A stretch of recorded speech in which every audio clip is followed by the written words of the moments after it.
सबसे पहली बात तो यह है कि ट्रंप ने और बेंजामिन नेतन्याहू ने रमज़ान के मुबारक महीने में, जहां पर पूरी दुनिया के मुसलमान रमज़ान में रोज़ा रखते हैं, इबादत करते हैं रातों में, ऐसे मुबारक महीने में उन्होंने मिलकर ईरान पर हमला किया है और ये भी नहीं समझा कि मुबारक महीना रमज़ान का है। मगर खैर, वो तो इंसानियत को नहीं मानने वाले हैं बेंजामिन नेतन्याहू, और जो हमला हुआ ईरान के ऊपर हम उसकी मजम्मत करते हैं। और ख़ास तौर से जब जेनीवा में बातचीत के ज़रिए से एक ब्रेक थ्रू हुआ था, और हो सकता था कि अगर वो बातचीत को मान लेते तो जितने न्यूक्लियर स्टॉक पाइल्स थे ईरान के पास वो शायद इस्तेमाल नहीं होते। मगर अब इन्होंने मिलकर ईरान पर हमला किया, जिसकी वजह से 200 से ज़्यादा लोगों की मौत हुई है और लड़कियों के स्कूल में 108 जो बच्चियां स्कूल में पढ़ते हैं उनकी मौत हो गई। आयतुल्लाह खामेनी की मौत हुई है और मैं इसको इमोरल और अनलॉफुल एक्ट मानता हूँ आयतुल्लाह खामेनी की मौत को। और मेरी तरफ से, हमारी पार्टी की तरफ से ना सिर्फ उनके शिया वर्ल्ड को बल्कि पूरे लोगों को जो उनको अपना रहबर मानते थे, शिया कौम उनको अपना रहबर मानती थी, और हम ये मुतालबा करते हैं कि ये जंग ख़त्म होनी चाहिए और भारत सरकार को इसमें अपना रोल निभाने की ज़रूरत है। और हम उम्मीद करते हैं कि मौजूदा बीजेपी की सरकार आयतुल्लाह खामेनी की मौत को कंडेम करेगी, इस जंग को रुकाने की पूरी कोशिश करेगी, क्योंकि याद रखिए कि 10 मिलियन के करीब भारत के नागरिक गल्फ कंट्रीज में काम करते हैं।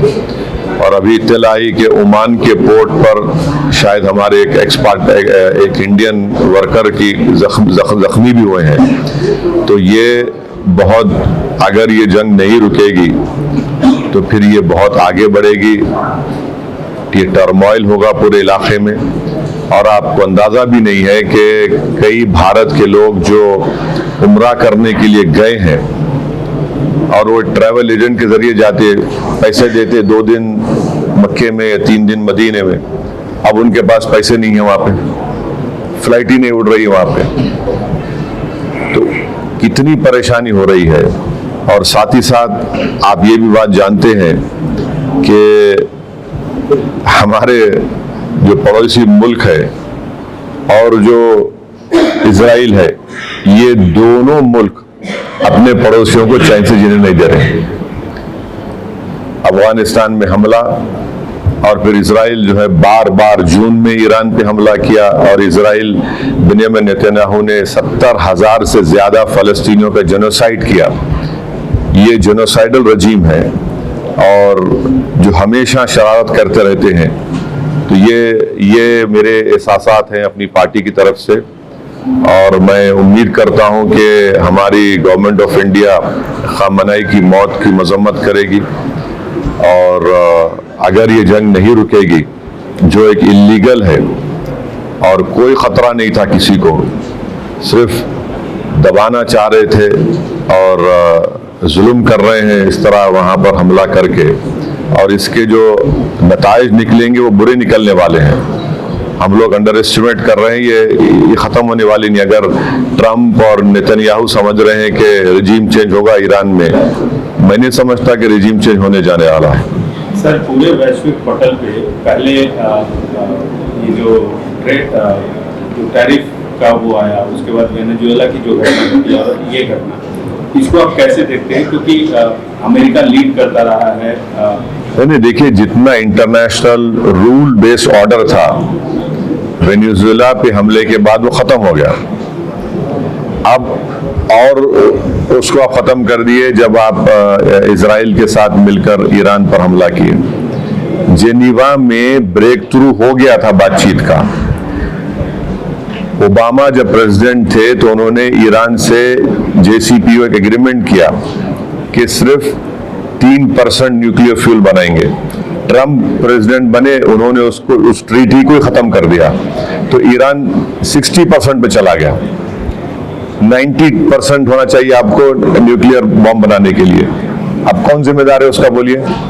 अब जेनीवा में बातचीत हो रही थी, तकरीबन ब्रेक थ्रू हो गया था, और जैसा ब्रेक थ्रू हुआ, ये गोरी चमड़ी का ट्रम्प जो है बेंजामिन नेतन्याहू के इशारे पर यहाँ पर ईरान पे हमला कर दिया और पूरा इलाका जो है वो टर्मोइल में आ गया। आप बताइए, दुबई का एयरपोर्ट में लोग फंसे हुए हैं, फ्लाइट्स कैंसल हो रहे हैं, एक अफरा तफरी का माहौल बन चुका है पूरा, और ऑयल प्राइसेस बढ़ जाएंगे और उसका असर भारत पे ही पड़ने वाला है। हम तो 80% 25% तो ऑयल तो इंपोर्ट करते हैं हम। अगर $1 $2 भी बढ़ गया तो कितना बड़ा हम पे बोझ पड़ जाएगा। तो ये चीज़ें हैं, और सिर्फ एक स्टेटमेंट देने से भारत सरकार, मोदी सरकार अपनी जिम्मेदारी को नहीं निभा रही है। उनको ये पूरी कोशिश करना चाहिए। याद रखिए, अगर ये आग फैल गई जंग की, जाहिर है तमाम ममालिक में हमले हो रहे हैं, तो फिर इसका नुकसान भारत के ही उन करीब 1 करोड़ जो लोग मेहनत करते हैं वहां पर और अपने गाढ़े खून की कमाई से भारत को फॉरेन एक्सचेंज भी जाते हैं, उनका मुस्तकबिल क्या होगा फिर? सर, इस पूरे प्रकरण में अपने पड़ोसी मुल्क पाकिस्तान को किस तरह से देख रहे हैं? मैं तो बोला ना, मैं तो आपको बोल दिया ना कि पाकिस्तान भारत का नेबर है। इसराइल के तरफ में जितने नेबरिंग कंट्रीज है, चाहे लेबनान हो, सीरिया हो, खतर हो, उन तमाम ये दोनों कंट्रीज जो है अपनी शरारत और अपने ईविल जहनियत से अपने पड़ोस में सुकून से रहने देते किसी को। पाकिस्तान अफगानिस्तान पे हमला कर दिया और इसराइल जो है वही कर रहा है। 19वीं सेंचुरी के आगाज में 2 ही कंट्रीज मजहब के नाम पे बनाए गए थे और दोनों नाकाम फेल्ड स्टेट्स हैं। ये आपके सामने मिसालें देख रहे हैं आप। एक तो जेनोसाइड कर रहा है फलस्तीनियों का 75 साल से, और एक रेसिस्ट और डिस्क्रिमिनेटरी स्टेट अगर कहीं दुनिया में है तो इसराइल है, और ये पाकिस्तान कभी भी भारत को सुकून से नहीं देगा, हमेशा टेररिज्म को प्रमोट करता है, प्रमोट करता रहेगा। Sir, do you believe Khamenei's death could create a wider conflict in West Asia? I mean, especially it is. See, if you hit Ayatollah Khamenei, who is the Rahbar of the Iran, the Marja of Iran also, and he is respected throughout the Islamic world, especially for the Shias. He is their Marja, he is the Rahbar. His word is the final word for the Shia community, and if you target him, of course the Iranians will not keep quiet. How do you expect someone to come and attack you and to keep quiet? There is no reason at all. Which United Nations sanction is there, or resolution is there? You are talking to Iran in Geneva. There is a breakthrough in talks, and according to media reports, even the stockpiles, the nuclear stockpiles would have been also been left or given over. So when there is a breakthrough in talks, you attack and you kill an 86-year-old man. This is a cowardly attack. It is an inhuman, immoral attack on the people of Iran. 158 small school-going children have died in this. Where is this so-called Western humanity? This is nothing but, we should call it an Epstein attack on the Iran. And if this war is not stopped, this will spread throughout that region. And we must remember that there are 10 million Indians who are working in that region, who send the second highest amount of foreign exchange to India. And if this war continues, oil prices will rise. We as a country import more than 80% of oil from different countries. Even if increase of $1 would have a huge impact on the Indian economy. There are thousands of Indians who are stuck in Makkah and Medina because there are no flights who went to perform Umrah.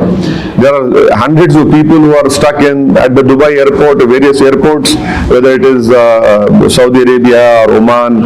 And right now we had heard that one expatriate Indian worker has been injured in Oman.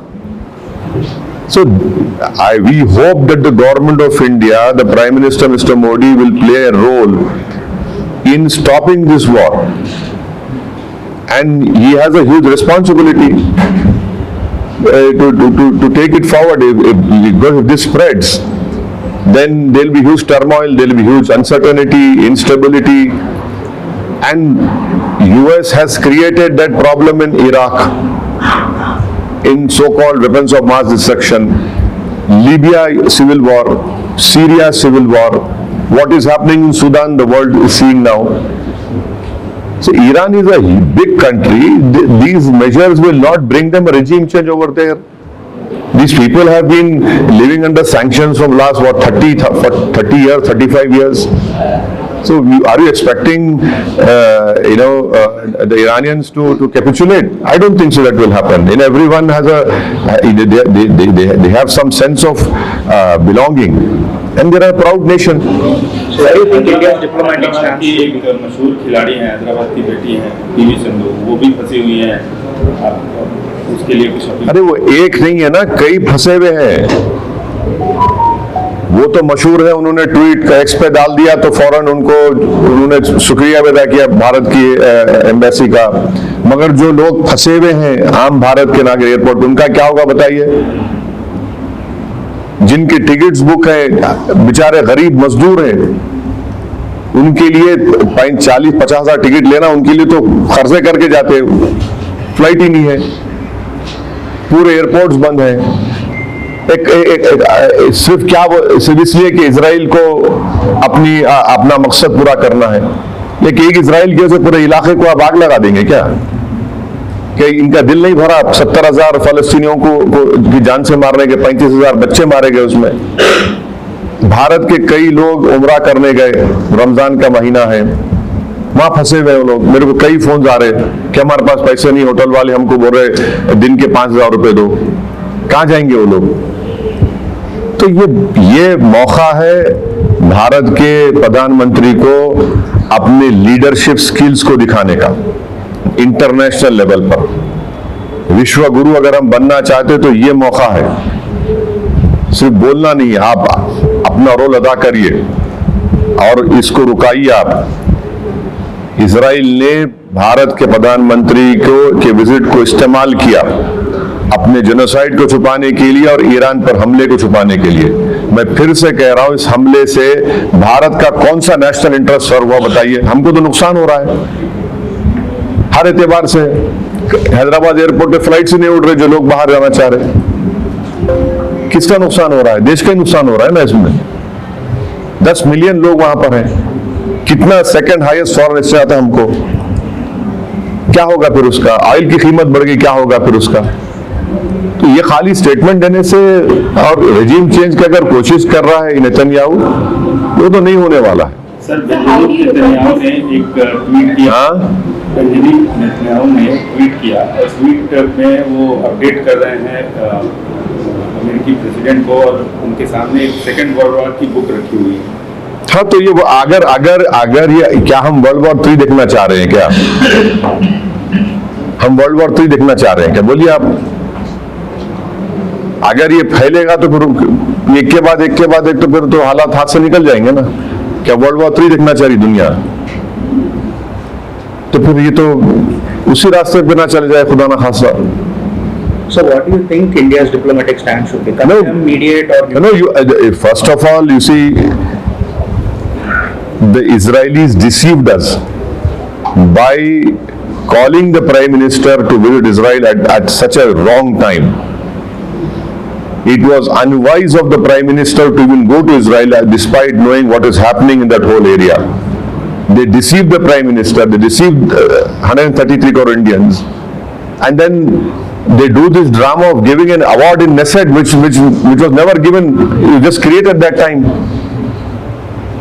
And then to cover up their own genocide of Palestinians, and to ensure that India is, to tell the message India is standing with Israel in the vis-a-vis attack on Iran. How is that possible? So we hope that the government of India will condemn this assassination of Khamenei and we must play an important role to stop this war. We have more to lose. You know, you have 10 million Indians living in that area. Of course, we have good relations with everyone, but that is also another responsibility on us. So how do you see the narrative of freeing Iran by this death of Khamenei? That's what US and... What is this freeing? How can any country interfere other countries matters? So tomorrow anyone can come and attack any country. Okay, this we don't like this this person heading the country, we'll attack him. Who are you to decide? Israel is the only racist state in this world right now, wherein, I'll tell you one example only. Can you imagine that you have two roads, one for the Israelis and one for the Palestinians? How can there be two roads? And Palestinians include even Christians also, not only Muslims. Many Christians have also died in this genocide in Gaza. The churches have been demolished to the bombardment. So this is how can you free a country? Who are you to free a country? You did this in Iraq, weapons of mass destruction. What happened over there? Led to the death of 2 million children over there. You did the same thing in Libya, the civil war in Libya, Syria, now Sudan. Do you want civil war in every place? Is this what these powers want? Sir, आपने international हवाले से बात की. अगर हिंदुस्तान की बात कर लिया जाए, यहाँ पे एक मुस्लिम समाज रहता है, उसके नब्ज को, उसकी चीज़ों को आप पहचानते हैं, उसके लीडर भी हैं उस कम्युनिटी से. क्या हमारे अंदर, भारत के अंदर क्या असर पड़ सकता है? किस तरह की फीलिंग आएगी? वो सवाल देखिए मुसलमान, हिंदू, ईसाई का नहीं है. सवाल ये है कि हमारी 80 साल की फॉरेन पॉलिसी की जो लेगेसी है, अफसोस के साथ कहना पड़ रहा है कि नरेंद्र मोदी उसको कमजोर कर दिए. हम हमेशा न्यूट्रल थे इन मामलात में, और न्यूट्रल बिल्कुल थे, सबको मालूम था. आप इजराइल को विजिट करके और आपके विजिट के खत्म होने के बाद फौरन हमला हो गया. तो ये सवाल ये देखिए, भारत की जो 80 साल की फॉरेन पॉलिसी लेगेसी थी, उसका क्या होगा? सवाल यह है कि 10 मिलियन जो भारत के लोग इन गल्फ कंट्रीज में काम कर रहे हैं, इजराइल में भी है, ईरान में भी है, उनका क्या होगा? क्या होगा उन लोगों का? अब फंसे हुए हैं लोग. देखिए, डोमेस्टिक में हर इंसान जिसके दिल में सच्चाई को मानता है, जो इंसाफ पसंद है, वो मजम्मत करेगा इस अटैक की. आप होते कौन है? आप जेनीवा में बातचीत कर रहे हैं और ब्रेक थ्रू हो गया टॉक्स में, और आप हमला कर रहे थे. इजराइल बोल रहा है बोल के. आप जीत कर आते इलेक्शन. ट्रंप क्यों जीत कर इलेक्शन के कोई फॉरेन इंटरवेंशन नहीं होगा, वॉर्स नहीं होंगे, और आप कर दिए. जून में कर रहे या फिर कर रहे हैं आप. रेजिम चेंज कैसे होगा बताइए? आप होते कौन रेजिम चेंज करने वाले? यानी आप वेस्टर्न वर्ल्ड अगर बोलेगा कि नहीं ये खराब है तो खराब हो जाएगा क्या? आप कौन होते भाई? आप बोलेंगे ये काला है, ये गोरा है, ये पीला है, तो हम कबूल कर लेंगे क्या? तो फिर इसका तो मतलब फिर जो ये लोग कुछ भी करेंगे, कहीं पर भी कुछ भी करेंगे, और किए हैं, नुकसान उठाए हैं सब लोग. यकीनन आयतुल्लाह खामेनेई के इस मौत से सबको सदमा भी है, और मैं इसको इमोरल और अनलॉफुल मानता हूं. और खास तौर से जो शिया लोग हैं, उनके लिए रहबर है, उनके वो मर्जा हैं, उनके लिए तो बड़ी तकलीफ दे बात है. हमारे लिए भी उनके लिए ज्यादा तकलीफ दे बात है. ये कहना चाहते हैं कि हिंदुस्तानी अवाम में इस चीज को लेकर गुस्सा है. देखिए, जो इंसाफ पसंद होगा, जो भारत की 80 साल की फॉरेन पॉलिसी को फख्र से देखता है कि हम इन मामलात में न्यूट्रल थे, तो यकीनन उनको तकलीफ होगी. अच्छा, वो भी छोड़िए, अगर वो भी नहीं है तो आप वो बताइए, 10 मिलियन जो भारत के लोग काम कर रहे हैं वहां पर, कितना फॉरेन एक्सचेंज भिजाते भारत को? ऑयल हमारा कहां से आता बताइए? $1 अगर ठीक है रिजर्व होंगे, $1 अगर बढ़ेगा तो कितना बोझ पड़ेगा? देखिए, इन चीजों को देखना चाहिए भारत सरकार को. Sir, at the core of this issue, there was this US demand of stopping the nuclear enrichment, ballistic missile. My dear, you are not. US could have handled it better. My dear, you should read that there was a breakthrough in Geneva. The nuclear stockpiles, even the Iranians agreed to it. When Obama was the president, JCPO was signed, wherein it was told only 3% of the nuclear fuel or whatever it is would be used by the Iranians. They agreed to it. Trump removed that treaty. Iran went to 60%. There was a breakthrough in talks in Geneva. But you had to attack in the holy month of Ramadan. That is also very unfortunate that it has happened. It has to happen in the month of Ramadan when all the Muslims are fasting.